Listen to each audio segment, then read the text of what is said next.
दोस्तों, पाकिस्तान में मज़ाहिया अदाकारी की बात की जाए तो जो शख्सियत आंखों में उभर कर सामने आती है वो है अदाकार रंगीला की।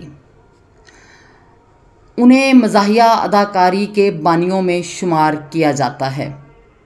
अदाकार रंगीला ने लाजवाब शोहरत हासिल की और इसी शोहरत की बिना पर उन्होंने बेपनाह मालो दौलत भी कमाया।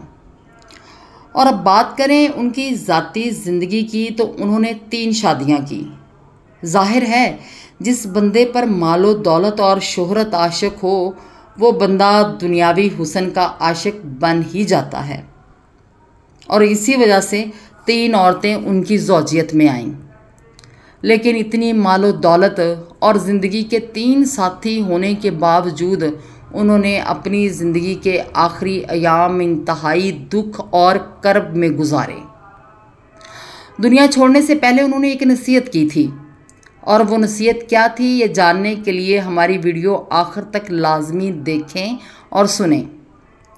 लाजवाल दौलत और शोहरत समेटने वाला ये शख्स जब ज़वाल पजीर हुआ, जब बीमारियों ने इन्हें आन घेरा और मौत की दहलीज पर आन पहुँचे तो अपनों ने मुंह मोड़ लिया।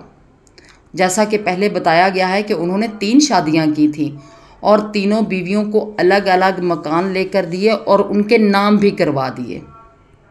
और यही उनकी सबसे बड़ी गलती जो उन्होंने पाकिस्तान के मशहूर साफ़ी सुहेल वड़ाइच को इंटरव्यू देते हुए तस्लीम की। उन्होंने कहा, तमाम लोगों को ये मेरी नसीहत नहीं वसीयत है। सबसे पहले मर्द को 1 से ज़ायद शादियां नहीं करनी चाहिए और दूसरी बात यह कि अपनी मेहनत से बनाए हुए घर को कभी अपनी बीवी के नाम ना करें।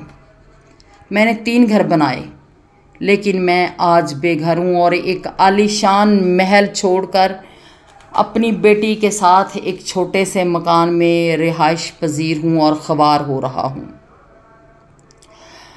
दोस्तों, फिल्म इंडस्ट्री के इतने बड़े नाम ने इस दुनिया से जाने से पहले जो नसीहत की थी इसका मकसद सिर्फ यही था कि दूसरों को उन मुश्किलात से बचाया जाए जिनसे वो खुद गुज़र रहे हैं। जैसे कि पहले बताया गया है कि दौलत और शोहरत इन पर आशिक थी और ये अल्लाह का इन पर ख़ास करम था। उन्होंने बहुत अरूज देखा, लेकिन कहते हैं ना कि अरूज को ज़वाल है। तो हम आपको बताएंगे कि इस अजीम अदाकार पर ज़वाल कैसे आया। असल में उन्होंने अदाकारी के साथ साथ बाकी शोबों में भी तबाह आजमाई की कोशिश की। उन्होंने एक फ़िल्म बनाई जिसका नाम था कुबड़ा आशिक।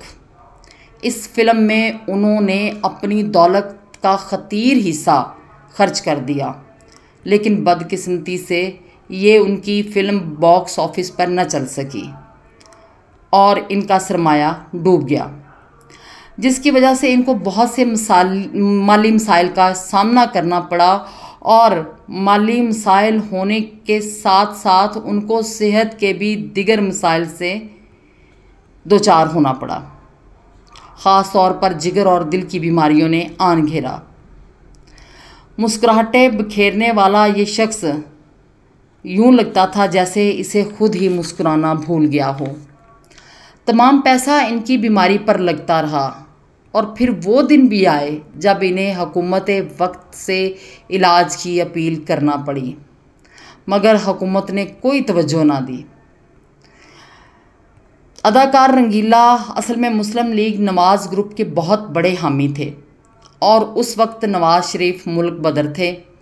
लेकिन जैसे ही नवाज़ शरीफ को पता चला तो उन्होंने अदाकार रंगीला को शरीफ मेडिकल कॉम्प्लेक्स में शिफ्ट करने की हदायत जारी कर दी। अदाकार रंगीला आखिरी दम तक वहीं पर उनका इलाज होता रहा, मगर ये जानबर ना हो सके और 2005 में खालिक हकीकी से जा मिले। ये थी अदाकार रंगीला की अरूज से ज़वाल तक की कहानी। आखिर में आप लोगों से रिक्वेस्ट है कि चैनल छोटी छोटी गल्लां को लाजमी सब्सक्राइब करें।